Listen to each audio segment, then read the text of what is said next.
computer. Hi, and welcome to our panel presentation on supported decision-making as part of our Diverse Abilities Dialogues. And I'm Jenny Paxson. I know this is a little bit different than our usual panel presentations, but we are doing this just for this month, and one of our other presentations in November will also be recorded. So look out for that. Next month is on September 3rd is advocacy. So we're having people in the area talking about housing and like services and what we can do to advocate for our families. My job here at the Webster Public Library is I am the Reader's Discovery Librarian, and I buy all our fiction and stuff here at the library, but I'm also part of our programming team, our event team for adults. And I have 2 children with developmental disabilities, so I have become very passionate about getting services, resources, and information to caregivers and parents and people with developmental disabilities so that they can get the services and care that they need. And we do a lot of different programming here every month to support people. So with these presentations, these panel presentations, I've been very lucky to partner with Parents Helping Parents, a coalition of Monroe County, and Autism Up. So I'm going to let Parents Helping Parents, I think Britt will probably talk a little bit about their organization. Hi, everybody. My name is Brittany Jensick. I am the president of Parents Helping Parents Coalition of Monroe County, and I am also a mom to 21 children, 14 of whom have intellectual, developmental, and medical disabilities. Kim Dewar, Danielle Salamone, and I started Parents Helping Parents probably like 7 or 8 years ago, 7 maybe. To try to support families in the community who had young children navigating those early challenges of seeking evaluations and receiving new diagnoses and trying to put supports in place. We partner with other organizations in the community to provide play dates every other month. We provide educational webinars on the opposite month. Kim hosts a sibling circle for siblings of children with disabilities. We do a bunch of different things in the community, but we also support families individually at CSE meetings or, even just to have coffee. We really, really would like to collaborate with other organizations in the community so that we can build a safety net and catch any of the families that might be falling through the cracks. So we are really happy to be partnering with Autism Up and Webster Library for this panel. We've been doing it almost 2 years now, Jenny. I can't remember. And it's been a lot of fun. We try to pick the topics in the community that people are coming to us asking questions of us about that, sometimes we have some answers and most often we don't. So I'm really excited to hear about the shared decision making. I do have a daughter that we are currently in the process of making those decisions for. I do have an older child that we have guardianship of that, shared decision making or supported decision making. See, shows you how much I know. Was not even really, it wasn't even anything on our radar. So I'm really excited to hear this panel and to learn all about it. Kelly? Yeah, I was going to say Mary or Kelly, or I'm not quite sure where you want me to go, Jenny. Yeah, Kelly or Mary, would you like to talk about Autism Up? Sure. Is Mary on? Okay, I can. So we are from Autism Up, which is a local nonprofit here in Rochester, New York. And we have different classes and programs for individuals that could just use a little extra support. We are not exclusive to an autism diagnosis, despite our name. Our classes range from ages 3 well into adulthood. We also have an Access VR contract. So we have those services. We have a brand new ice cream truck called Scoop Up. We have a coffee shop called Perk Up. So we have employment opportunities. And then last but not least, Mary and I work in our support services teams. So we offer different services such as family navigation. So we're a resource and referral opportunity for families and individuals to use when they have questions or are looking for a specific type of program, doctor, whatever it might be. We also offer educational workshops and different meetups for siblings, for parents, for grandparents, for dads, a little bit of everything. Thank you. That's how I started with Autism Up. Kelly helped me get, she was my parent navigator. So thanks to Kelly, I got the support that I needed. So that's what we love about this community, that we all help each other. So I'm going to start with our, we usually have the same sort of question. We're going to ask like who you are, what your organization does for the community, and how you kind of got started, what that was like. So I guess I'll start with Karen from Supported Decision Making New York, if you'd like to talk. Yes. Hi, good morning. Or good afternoon, depending on when this video gets seen, I suppose. So my name is Karen Rosenthal, and I work as a mentor at SDMNY, Supported Decision Making New York. A little bit about me. I've been working in the field of disability for over 25 years, mostly in New York City with people with mental health concerns who were formerly homeless, living in supportive housing. And I came to SDMNY because I'm very passionate about self-determination, and I'm very passionate about the fact that just because someone needs support, it doesn't mean that their rights should be taken away. They shouldn't be treated in a paternalistic or controlling manner, and that we all have a right to make decisions in our lives. We all have right to get support to make decisions in our lives, and we're all entitled to learn from mistakes that we make in our lives. So I came to SDMNY as a mentor in 2022, and I've been working here at this organization, which is the organization in New York State right now that the law that was passed, the supported decision-making law, has given SDMNY's facilitation model. This is the model that the state approves for to be legally, I'm so sorry, I'm still waking up with my coffee. So this is the model in which basically the law that was passed in 2022, it allows for this particular model that SDMNY has created to be the one that is legally recognized. I don't mean to be ignorant, but what was the law that was passed in 2022, just for those families that may not know? That's a really good point. There's a Supported Decision Making Act that was passed in July of 2022. It's Article 82, and it provides an alternative to guardianship. Guardianship is a tool, and for some people that's the tool that they're looking to use. But the problem for loved ones and parents has been there's been no alternative to that in case that isn't the best tool. And so this provides for a legally recognized alternative, less restrictive alternative to guardianship.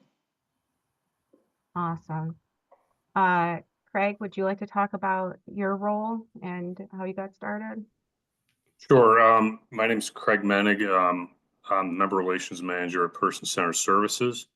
Member Relations provides just resources to anybody. So if you have an interest and a need, you can reach out to me, and I'll be happy to present on any of the topics which I may have some level of expertise.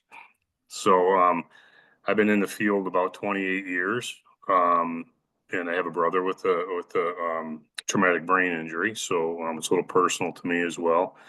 I was very fortunate to have a forward-thinking CEO who saw supported decision making emerging on the New York scene, and was asked to join the facilitation classes. And I'll tell you, it's just an excellent. The training is excellent. Supported decision making is incredible. My passion has just grown so much for it. The more I get to experience facilitating and meeting people, families, and Karen and I currently work together. I'm very fortunate about that as well. But I'm very supportive of this whole process because the number of trainings I've taken over the years, this is just a different level. And of course, it is because it does result in a legal document. So it's very important that it's very detailed. So that's what I do now. A mentor and facilitator with support decision making is part of my job. And again, if there are people interested in having those individual conversations, group conversations about support decision making, I always love to talk about it. So thank you for having me. Yes. And Julie?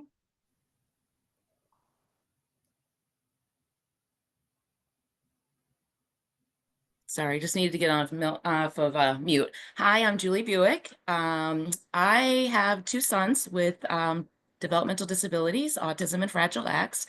They are, Bobby just turned 22, and Billy is going to be 27 this year. And I kind of came up the ranks. They were my teachers, and I just pretty much just held on and went for the ride with them. And I was an educational advocate for about 10 years. I was on the board for Autism Up for 10 years. I worked in residential.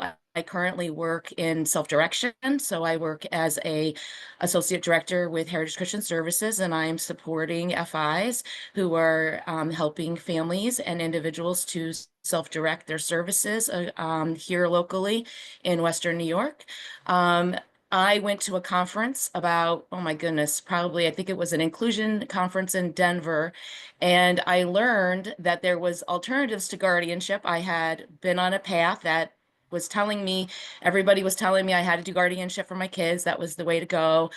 Teachers, that's what we knew in New York State. And I went to a conference and it blew my mind that there was something other than guardianship. And I came back to New York State, probably one of the parents leading the charge around maybe there might be something different that I can do as a family and as a parent. And I really just started to dive into what was available. And we do not do the formal supported decision-making process right now. We were in a pilot program at Heritage before COVID. And then when COVID came, things kind of took a different direction just because things shut down for a little while. So right now we do informed decision-making. I support my sons. I go to doctor's appointments with them, help them to make informed decisions regarding their medical care, any decisions they're making in their lives. We honor each other and I honor their voices. We are looking to do the formal support decision-making process at some point. Right now it is health proxy, and we just have we're very lucky to live in Rochester, where it's very compassionate here, and doctors, for the most part, really honor the family dynamic, listen to people, and support. And so there hasn't been a real big need for something formal here. I will self-disclose that I do have a daughter who's on the mental health side who had a very challenging year last year, and she was up in Buffalo, and she did ask me to get guardianship. So I am a guardian on that side, which I didn't think I was going to do guardianship at any point. However, she needs a little bit something different when she is in need of mental health services. And again, she wasn't in our compassionate Rochester area where she usually gets what she needs here. And she's a native to Rochester and moved to Buffalo for a very short little amount of time. So her journey took a different step, and she asked me to step in and support her. And so Bobby's going to be here talking about reversing guardianship. And so at some point there may be a need for Kathleen to do the reversing of guardianship. For now, it serves her. And I'm just excited to be here and to learn from all of you, and also share a little bit about as we move on our story. Very cool. Bobby, would you like to share your story with us? Maybe a little bit because it's a long one. My name is Bobby Terry. I also live here in Rochester, New York. I've been involved with I wasn't before I lived independently and live where I'm living now. I lived in Heritage. I also knew Julie Buick, so that's how we're connected. Because when I was first living in Heritage, she was actually one of my staff. um, so that's how we met and got to know each other, and we've known each other for a long time. Um, when I first moved into Heritage, I did have guardianship. So as many of you know, what my parents knew of guardianship is pretty much what everybody knew. They were told when I was because I was born with a disability. When they were told um, that guardianship is the way to go, is pretty much everybody knew at the time. Because I was born in the 80s, so and even back then there was nothing like supported decision making, so that's what they were told. So guardianship is the way they went. And the way my guardianship was set up was um, if my mom was first, and if something happened to my mom, um, it was my sister, and if something happened to or my Aunt Kathy, if something happened to my Aunt Kathy, then it was my sister. And then if something happened to my sister, then it was my brother. So, um, in order to do this whole supported decision making thing, years later, I had to get everybody to agree to do it. It wasn't just one person. Um, and once But my mom was the first one to agree to reverse my guardianship, and once she understood it and what I wanted to do um, with the help of everybody supporting me that I had on my team at the time, um, then she was able. Then she was all for it because my mom was one of those people. Um, I say was because she's not now, but she was one of those people. Well, she was thinking one way, and I was thinking the other way, coming from my view. Once I knew about how guardianship worked and how much I didn't have control over my life, pretty much, pretty much nothing. Like I would make decisions, but I would need pretty much my mom or whoever my guardianship would be, my guardian would be at the time, to agree to pretty much everything. Like I couldn't just sign up for something simple. Like I just couldn't sign up for something.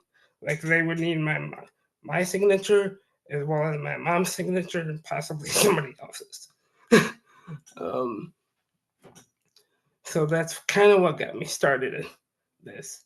And I was kind of at the time I was living in Heritage in a group home, and I was kind of introduced to this whole thing by being the first person within, as far as I knew, within Rochester to be the pilot person for supported decision making. So as I was doing it, um, I was helping coming up with how the pilot program was going to be put out there, with coming up with ideas or suggestions on how it was supposed to go. Like if I felt something, a wording needed to be changed, or something didn't fit right in the one spot where they had it, I would suggest that maybe it should go here instead of here. um, so that's kind of how I got started. And during COVID, and in the meantime of all that, as I was starting the program, I moved moved out to my apartment where I'm living now, which is an independent apartment, but I do have my own supports and stuff.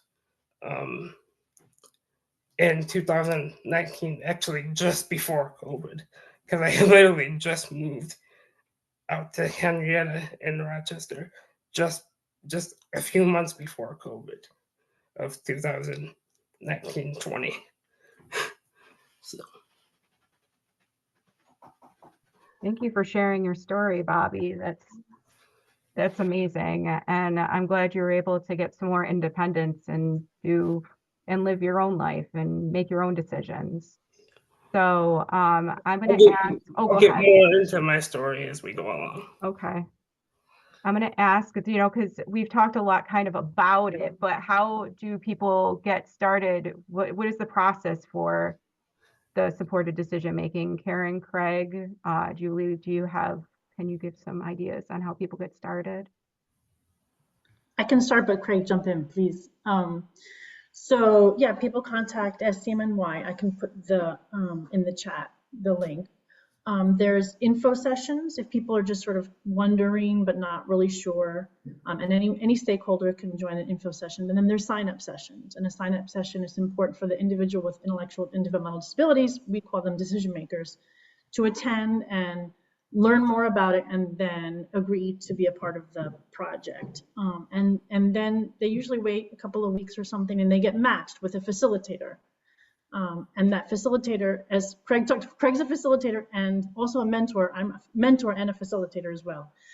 So the facilitators are the person who's working with the decision maker, and then over time, as the phases go on, the supporters that the decision maker chooses to help create, in the end, this supported decision making agreement. And so the meetings happen usually on Zoom, although they can be in person. And yeah, it's really very simple. It's low threshold kind of access. There's not a lot of paperwork. There's not a lot of, there's no assessments. There's no nothing. It's just, is the person interested? Do they understand what this is about? And then they try it out. So it's a legal document? So in the end of, yes, at the end of the process, the person has a legal document, and third parties are obligated to accept the decisions made by the person as they make the SDMA. Yeah. Craig, do you have anything to add? Sure. So locally, and I mean Western New York, I have been meeting with people just to discuss in a very practical way how they might be affected by supported decision making, what the process would look like for them. So I'm willing to do that again with families or groups. I've met with parent groups, self-advocacy groups, teachers. It's very important because, like Bobby said, when you're going through that school age, mostly the only option people have now, and that a lot of our educational professionals are pushing, is guardianship, right? So we're trying to get the word out to everybody to understand there is an alternative. And I know Supported Decision Making New York is doing a lot to educate judges and attorneys in the guardianship process, because guardianship by law is supposed to be the least restrictive alternative, right? And supported decision making is now less restrictive alternative to guardianship. So it needs to be explored, right, legally. So it's, I think it's important to understand that I don't want to speak for Karen, but I think we could agree that we don't judge people that have guardianship over people. We get it, right? Guardianship may be the option that is needed and necessary. It often is, but it's always good to explore supported decision making to see if it is the least restrictive and viable option for somebody. I appreciate you saying that, Craig. And I was going to add that, SDMNY was in part founded by a former surrogate judge, Kristen Glenn, and her experience was people coming to the court and her having to give the guardianships, and her over time just thinking this person just needs support. They don't need to have all their rights removed just because they need support. There must be a better way. And so I think that experience of realizing, like, yes, maybe some people, this is the best option, but it's terrible that there are no other options. And that for so many people, it's just a given that by getting guardianship and by needing support, they're stripped of every right. that they might have. And so, yeah, I think I always think of guardianship as coming in a law in New York City in 1969, which was sort of at the time of deinstitutionalization, and it made so much sense because it was a way to, at that point, protect people who seem vulnerable. And it just, but that's over 50 years ago, and the law hasn't changed. And so we really do need to find other ways to be able to provide people with the support that they definitely need, and just come up and explore options for ways to also help them retain their rights whenever possible. Can somebody give me like I mean, I know it's not this simple and I'm oversimplifying it, but can somebody explain kind of just in a nutshell what shared decision making is? I guess maybe even versus guardianship, but what you see as the advantages. I understand that it's least, that it's less restrictive, but I guess I don't know exactly what it is and what it looks like. And kind of what the act or the legalities of it look like when it comes down to it. I don't know, Bobby, what it looks like might be, if you want to start, I mean, I can jump in, and probably Craig as well. Well, from what I know, it can be, from my view, it can be for anybody. Not, or it can be. It can't. It doesn't have to be the way I set it up. It can be whatever the way the people want to set it up. So it doesn't have to be. One model doesn't have to be for everybody. It can be adjusted. It can be, whatever the individual or the people that support them feel comfortable doing. So, because I know everybody's is not the same, so it's up to the individual and the people that support them how they want to set it up. So it doesn't have to be the same. So if I want something to be adjusted or didn't want somebody to be on my team, or if somebody came to me and said they couldn't support me in this way anymore, because of whatever, because of life changes, then I would just have to come up with another idea, or go to the next person that I might have in mind. So it doesn't have to be the same. Now, the way mine is set up is because and this was in the beginning, and I couldn't really think of anybody outside of to support me in doing this, because as we were beginning to do this, what I remember I was told is it really shouldn't be family. But as I was going along, now I have some people that support me from the outside. Don't get me wrong. But when it comes to the big stuff, when it comes to the big sport, when it comes to the big decisions, I couldn't really think of anybody else that I'd rather have besides my family. And thankfully, I have, because they know me and because they've grown up with me, they were on board with helping me in the way that I wanted them to help me. So when it came to this, so when it came to deciding to do this, they were on board with it. In fact, as when I was younger, I would have people, to tell you the truth, I would have people, before I knew about guardianship, I would have people, when I was living in Heritage in the group homes or whatever, I would have people coming up to me like, why are you being put here?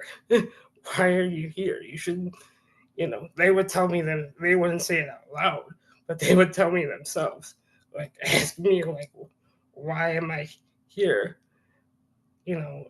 This isn't really the setting for you. You should be on your own.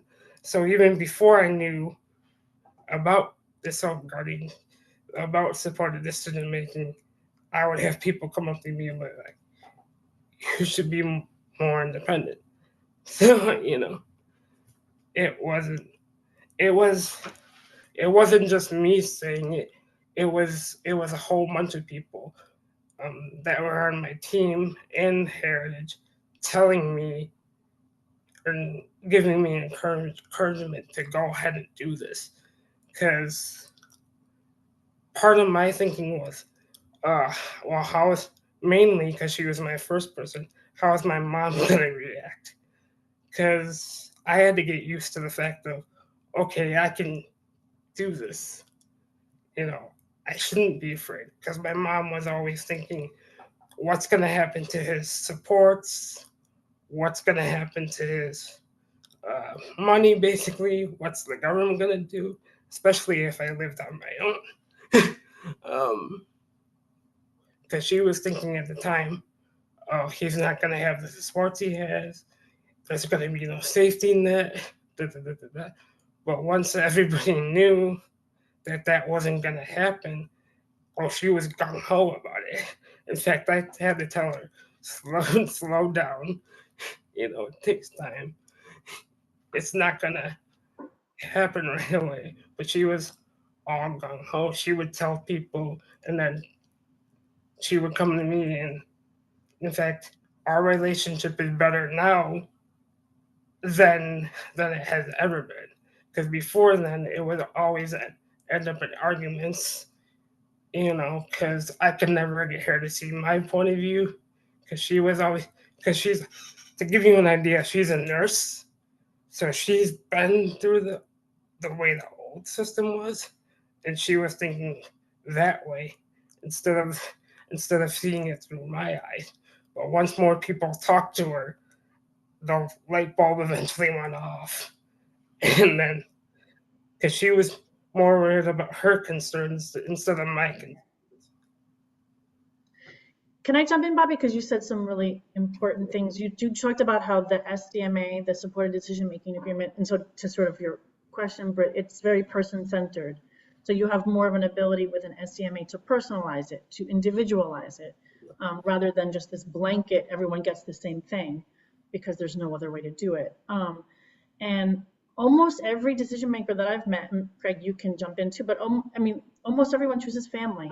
It's about choosing trusted individuals in their lives. And so in that sense, it's actually, oh, and then the third thing you said that I was like, oh my goodness, is the relationship. I've seen a lot of relationships transformed over time because both parties, the decision makers and the supporters, who again, often are parents or loved ones, are kind of are learning to communicate differently and work differently towards decisions. And so I think for me, I really think it retains the protectiveness. I think people think, oh, there's no protection, but the whole point is that people are surrounding that person as a support team, and there is that those relationships are protective without having to rob people of their ability to sort of make their own decisions. So, I mean, I can say it, I'm sure a lot more, but I don't want to take over. So I don't know if you want to add something, Craig, or someone else too. Just to add one more thing too. Yep. Now it was my decision to move into because the goal was always for me to be more independent and live more independently, especially that's always been my goal. It took me years to get where I'm at now. So it's not like once this happened, things are going to be moving fast.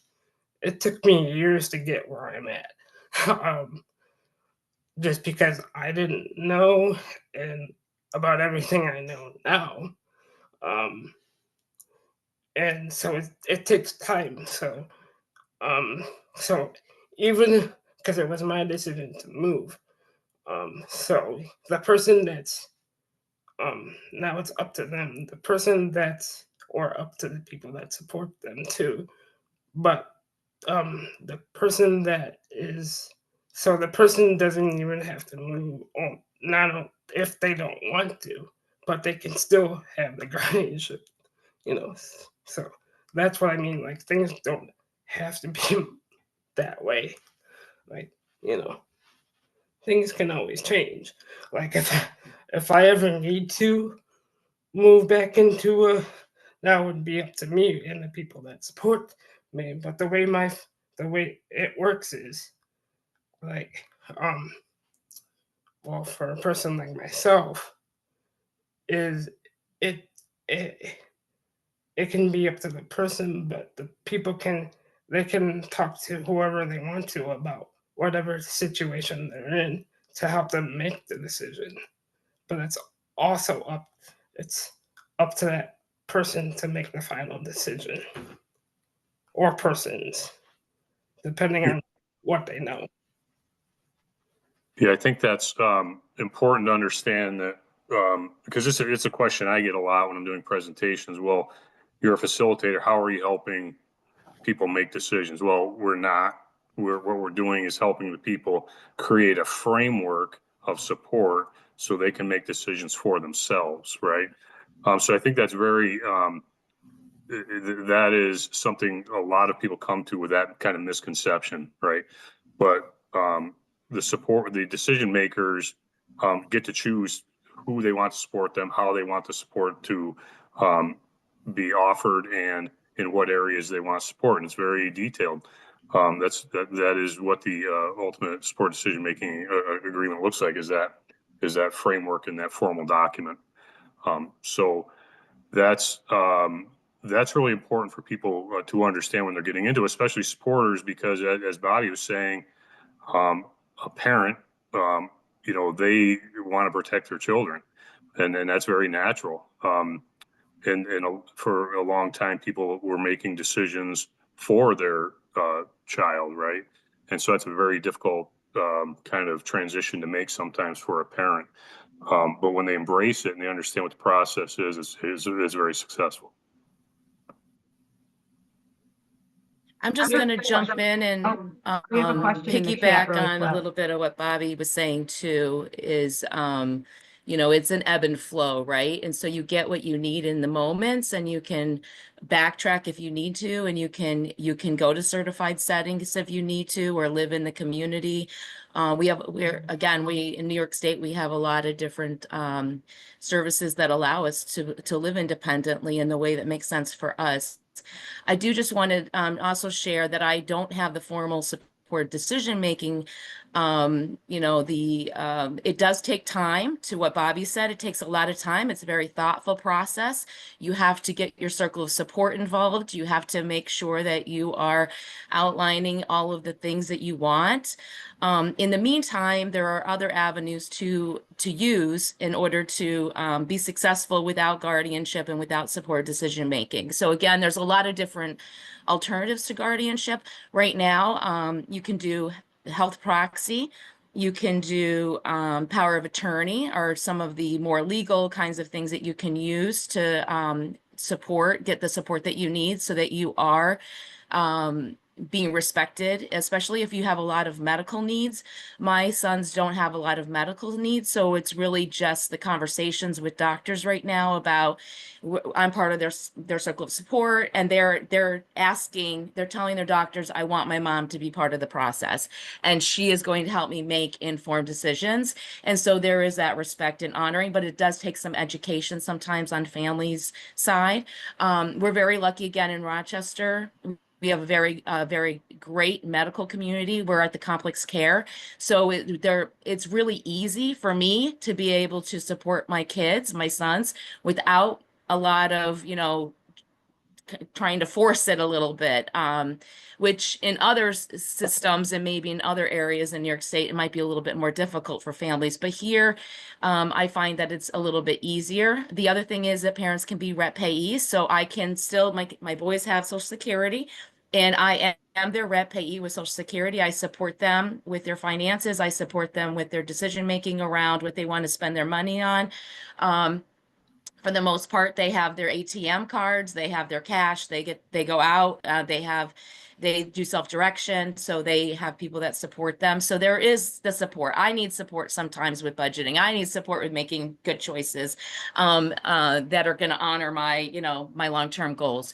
So we all need support at times. And so that's what I really am doing with my kids, is just helping them to have a voice, helping them to be proactive, helping them to make informed decisions that, if you spend all your money today, you're not going to have enough money for tomorrow, right? And you got to start to budget, and you got to have money for food, and you got to have money. Yes, you want to spend money on things that are exciting, but we got to be realistic. So that's kind of my part in the shared decision-making process is to be here and to be that person that just helps everybody to take a pause.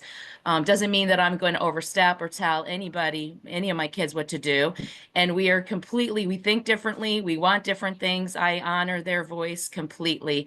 So there's a lot of pathways, but in the meantime, while you're trying to put a formal legal document together, whether it's guardianship, whether it's supported decision making. And I just also want to say there is no timeline on this. Everybody thinks that just because you're turning 18, you have to do guardianship. You're 18, you have to do this, protection, protection, protection. That's not the truth. At any time during your life, and you know that if you're supporting any of your elderly family members right now, at any point of your life, you might need a little extra help. You might need a legal document to kind of support you and help you advocate effectively within medical systems.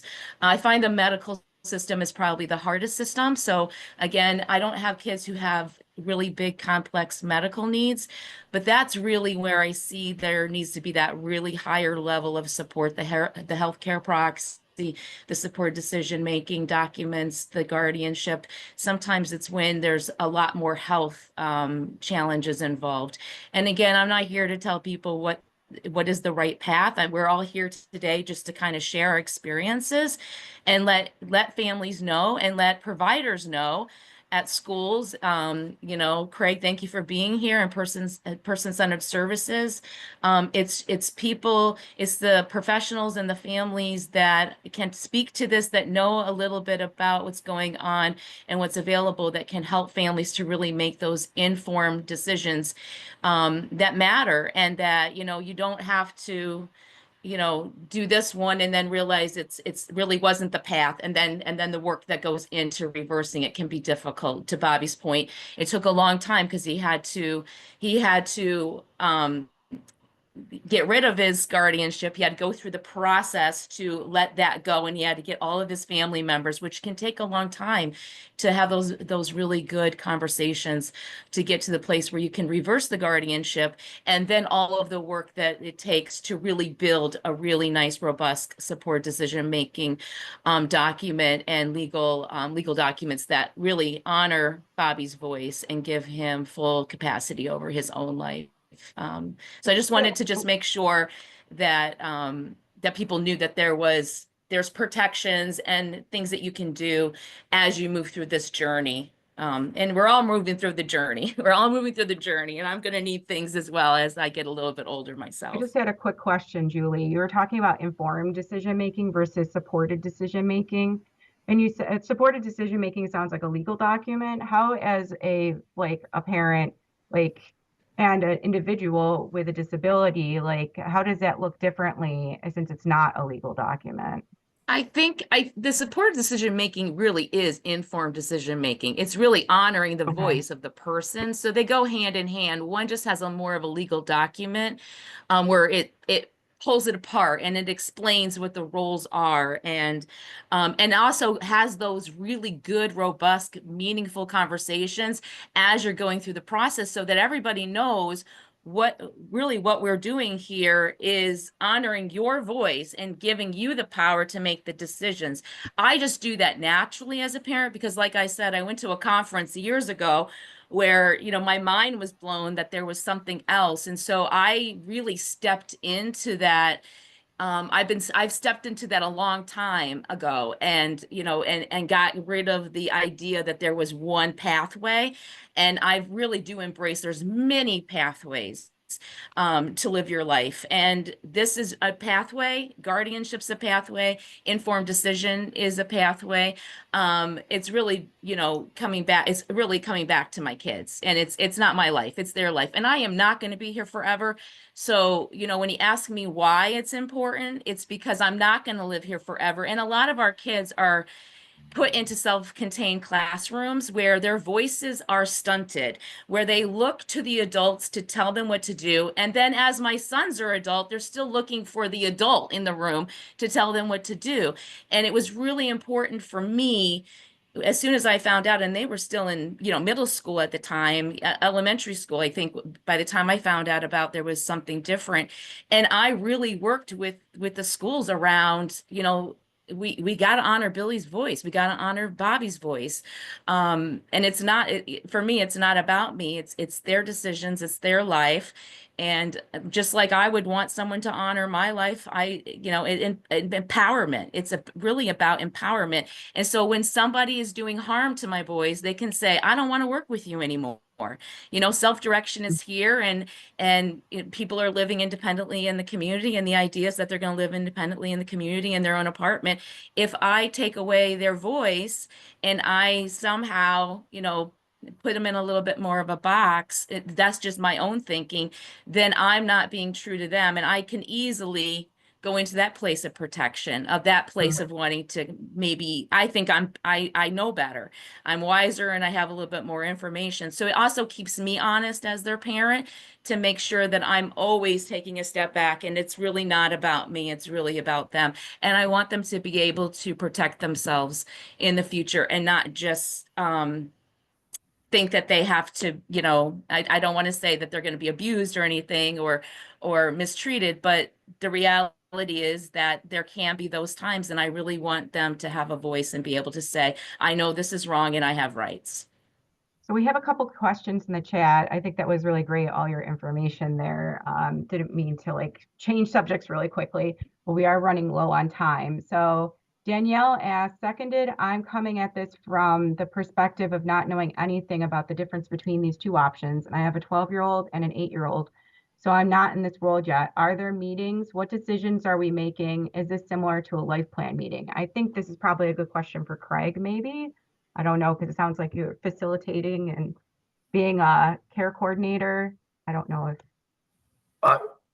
So I guess I could answer. I think Karen's probably better equipped. I guess the comparison between a life plan meeting, maybe I have some experience with. So really, again, I don't think it's, at first you're working one-to-one with the decision maker, right? So it's not we're not talking about group meetings right away. In helping the person understand their own decision-making process is important. I think what Julie was saying really hit the mark, because it's not, you're not trying to immediately jump into, all right, here's how we're going to frame out your agreement. It's really a slow process of helping people, first of all, understand everybody gets support making decisions, everybody, right? So, and then starting to work through that process, because it doesn't mean there's nothing wrong with asking for help. In fact, that's a strength, right?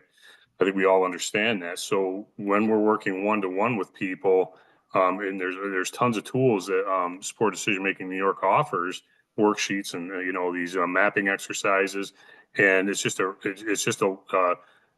kind of a process of self-realization that people go, oh, okay, so I see how this is framed out now for me. And Julie, and I've been fortunate to work with families, sounds like Julie, which they have it, right? They have it in place. I think the important thing about the ultimate agreement, the formal agreement, is that it really protects people from discrimination on their choices that they make.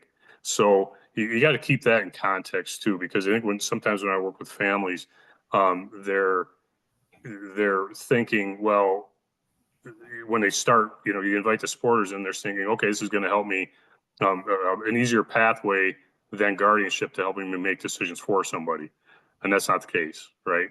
So then when you work in a group with the supporters, you go through the same types of exercises to help them reposition, call it, and understand what their role is in that, not to do for, but to be supportive in helping people really make those informed decisions. And I just also want to jump in that it's important to understand that a lot of those documents that Julie mentioned can exist with a support decision-making agreement.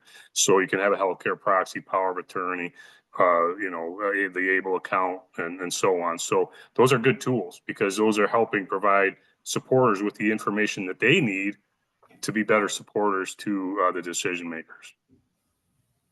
I think that Julie and Craig answered this other question from Kim. She wanted to know, can you give us more specific examples of decisions and how SDM is implemented? And I think you kind of talked about some of those things, but maybe Bobby has some thoughts on that. himself about specifics that he is now put in place with his supported decision-making document and how he's become more independent with that. So maybe you can say something, Bobby. Well, the way, like I said, everyone's different, so I'm just gonna tell them the way mine is, because that's what I can go off of. The way mine is, like I have with supported decision making, the way my plan set up is I have each individual person that's on my supported decision making team. And I go them for lots of different things, but on my supported decision making document, they're put in for one specific area. Like because my mom's a nurse, a lot of the medical stuff, I have her help. Everybody, I can go to anybody I want to that I might think might have an idea about it. But my mom is the main person I go to for medical stuff because she's a nurse and I know she knows what she's talking about. She's been a nurse for over 20 something years. So she's the main person. Even before supported decision making, I would go to her and be like, well, the doctor said this, and if she thinks something different, then she'll tell me, well, the doctor told you this, but because also does, if she doesn't know something, she does her research. So she'll also look it up and be like when it comes to medication, when the doctor tells me something, and I'll even, because a lot of times, because she's a nurse, she's not able to be there physically.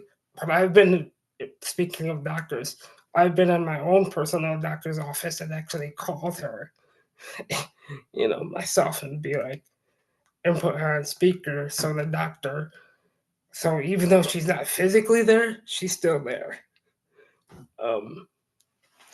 So stuff like that. When it comes to certain money stuff, it'll be my brother-in-law, because he's very good about finances. In fact, if my mom or my sister, anybody doesn't know something, they'll go to him about it, because he's got a degree in all this stuff. So it wasn't just, oh, I'm just gonna go to this person for this. It was a lot of thinking about, well, who do I know that knows more about this? Who do I know? So it wasn't just picking out random people. It was just, who did I know that knew, knows more about finances.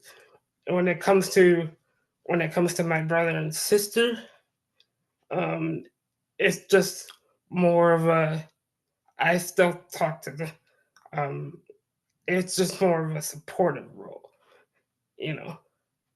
like I'll talk to them if I don't feel comfortable talking to somebody else. I'll talk to them if I don't feel so even though it's set up that way, then once I feel comfortable talking to them about it, for me, once I know something, I try to learn about it as much as I can, and then I'll talk to them about it. Especially when it comes to making big decisions. In fact, my mom tells me all the time. She's like, because the system's changed a lot. Recently with the whole public transportation thing, and that's real difficult for me right now. Just getting public transportation to go anywhere. My mom's like, and I do have a part-time job, but it's hard to get. Thankfully, they're very understanding, and I've had it for a long time. But they're, it's very hard to get to work sometimes because of public transportation. She tells me all the time, she's like, you don't have to work. I'm like, I know I don't have to, but I want to because it gives me something to do. And I do a lot of other stuff, but it gives me something to do. rather than sitting home all the time. So even though I know I don't have to do something, I still want to do it. As before then, even the simplest thing, if I wanted to do anything, basically, you know, my mom would have to agree, or if it wasn't my mom, somebody would have to agree to do it. Like they would have to be the ones to make the final decisions. It wasn't. It wasn't the fact that it wasn't left up to me. Basically, I would end up having to wait on them to make the final decisions.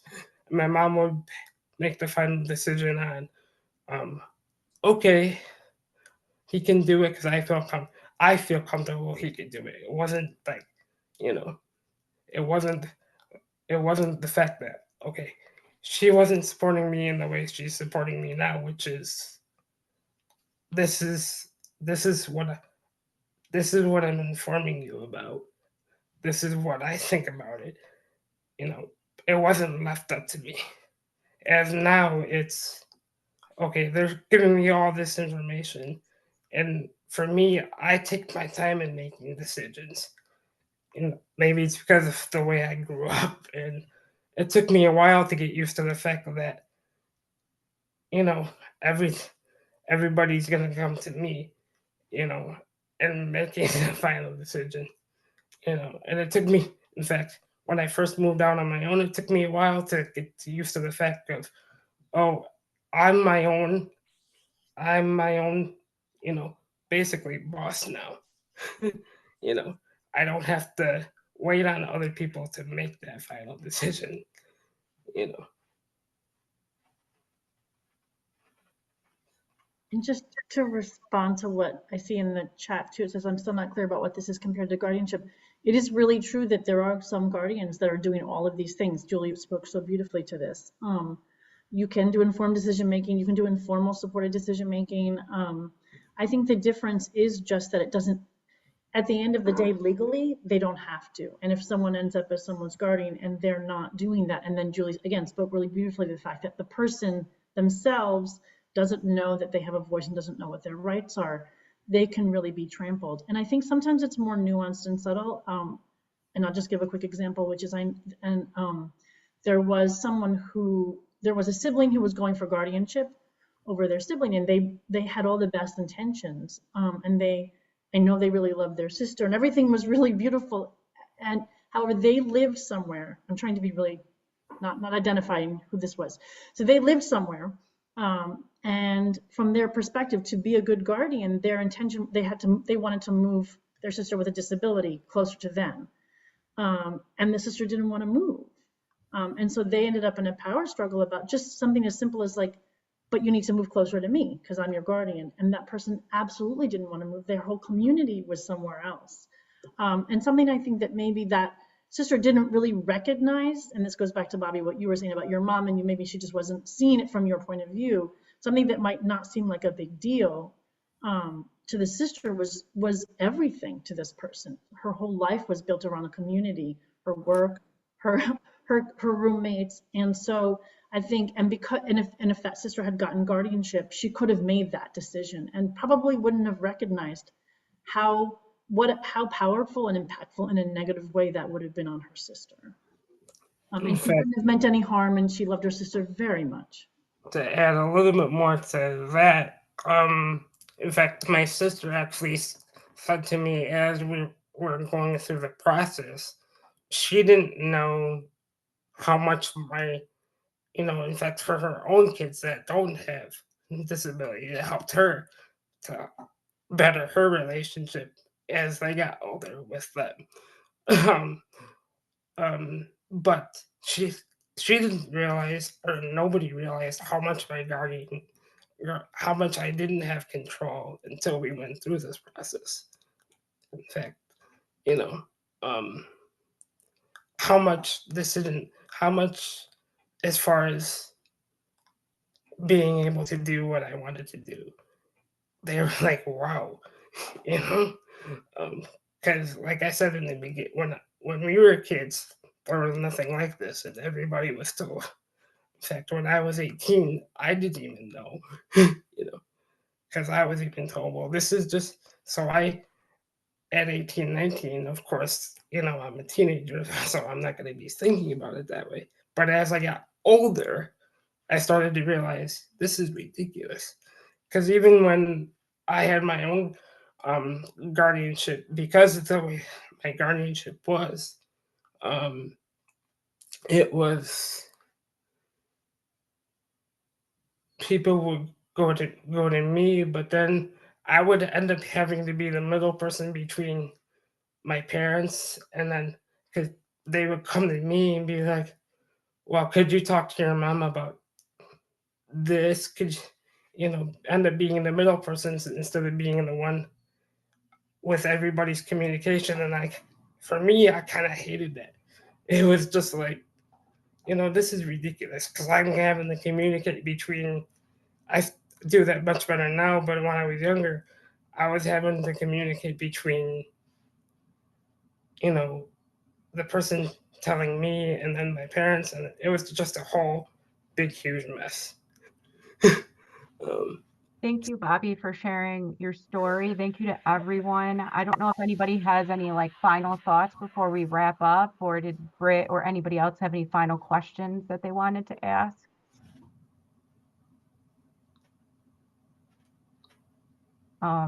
Britt. I mean, I guess in a perfect world, which obviously we're not in, we would be able to incorporate all the collaboration and support of shared decision making with kind of the ultimate protection of, I mean, I guess from a personal perspective, part of why we chose guardianship was definitely medically based.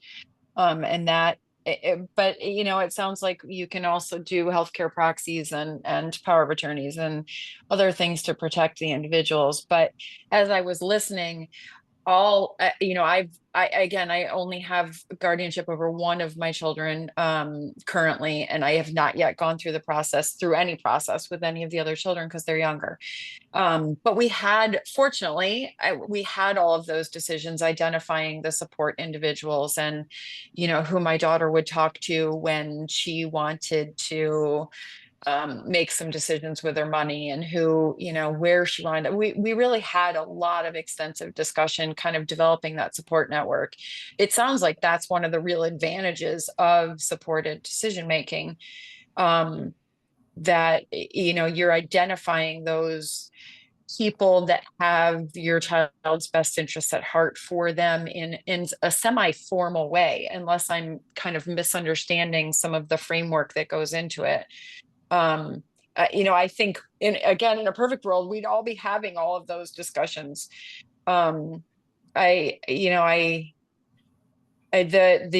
point that was made about the sister who was trying to seeking guardianship over her sister and wanted her to move is to me was a really poignant point, because I do think we need to really listen to our individuals and let them have all the power and control and say and all of that that's important for them to be able to have.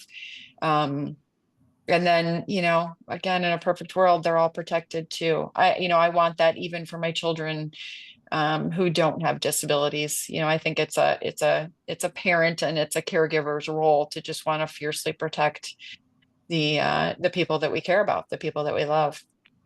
So it's interesting. It's a lot of information, and it's a lot of I'm glad to hear that it's a long process, because I do think it is super involved. And I think, Bobby seems to have a really great understanding of who all of the people are in his support circle, that and who to go to when and all of that. And I think we all need to be having a lot more of those discussions.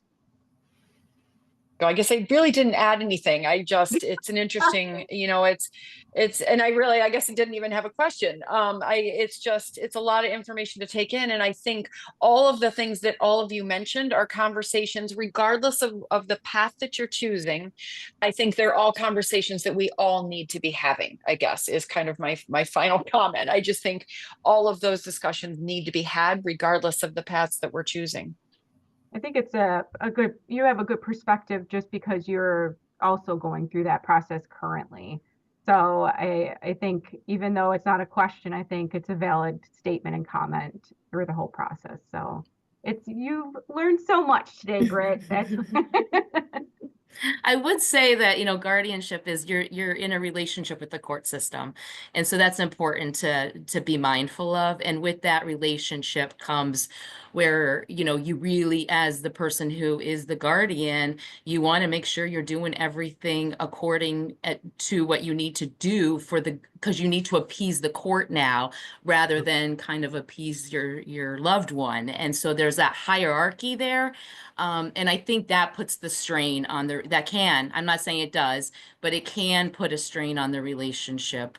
As a sibling, as a parent, it puts a little bit of a different, there's just a little bit of a different dynamic when you enter into a relationship with the court system rather than, doing it with the support decision making or doing something a little bit different. But again, there is no right or wrong here. It's just around making, understanding that there are different alternatives and there's different paths and, just making your informed choice and standing by that informed choice at the end of the day.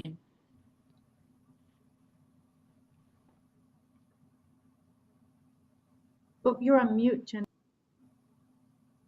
Craig just posted that he strongly recommends going to sdmny.org to look at all their excellent resources available. And when this is posted on YouTube, I will make sure that your link is underneath the video, so as an added resource. And if anybody has any resources besides sdmny.org that they'd like to share, please email them to me and I will put them at the bottom of the video. They'll be below. Well, thank you, everyone. Did you have any last thoughts, Karen, or because you're... No, everyone's done. I mean, again, I think everyone's had a mic drop last word already. So I think we've done. Thank you. Okay, well, thank you, everyone. I'm going to stop the recording.